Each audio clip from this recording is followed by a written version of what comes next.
With the popularity and speed of the airplane, trains as a mode of distance transportation had started to become increasingly less popular over the years. However, most recently, the travel community has reported an interesting surge in the interest of distance train travel. I want to make one very important distinction here. Local commuter rail travel remains the most popular mode of inner-city transportation, especially in densely populated cities. That said, in this video, we're specifically going to analyze distance rail transportation like Amtrak. What could be causing this newfound popularity? And what are the pros and cons of this mode of transportation? Well, let's chat about it. Welcome back everyone, Mrs. H back again, and today we're talking about the pros and cons of an Amtrak train ride. Now I want to be clear that this video is based on our opinion of the Amtrak train rides that we've taken, one most recently a few weeks ago aboard the Amtrak Cardinal. Now before we get started, as always, if you want to be a part of the tribe, please subscribe. And don't forget to hit that notification bell so you don't miss a thing. Now let's talk about the popularity boom of distance rail travel.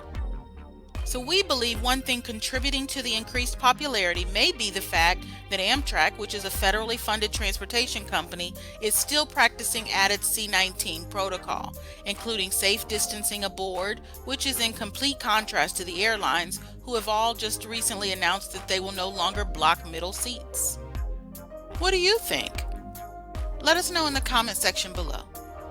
Now let's talk about the pros and cons of distance rail travel, starting with the pros. We were pleasantly surprised that the coach seats aboard the Amtrak Cardinal were relatively comfortable with plenty of leg and aisle room. They recline much farther than that of any airplane, which is probably a necessity considering the time you spend aboard. Another pro in our opinion is the ability to move much more freely about the cars than aboard a plane. Another pro would include the incredible sights that you see aboard that are often not seen when you're traveling our national highways and byways, because the train itself often takes much more scenic routes. This also makes having an observation car that much more enjoyable. Now let's consider the cons of distance rail travel. One pretty obvious and major con in this kind of travel is the length of time it takes to reach your destination relative to the travel time of an airplane.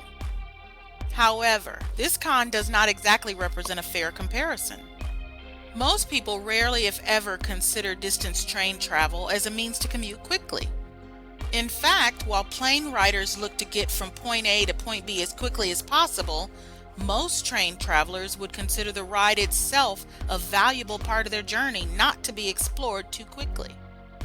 They value passing through small towns, taking in rarely seen sights, and even having the opportunity to relax in roomettes and bedrooms.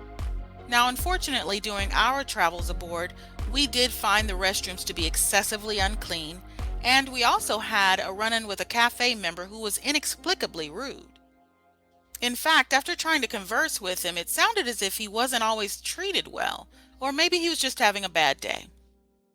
But all things considered, we were very pleased with our trip and would highly recommend it.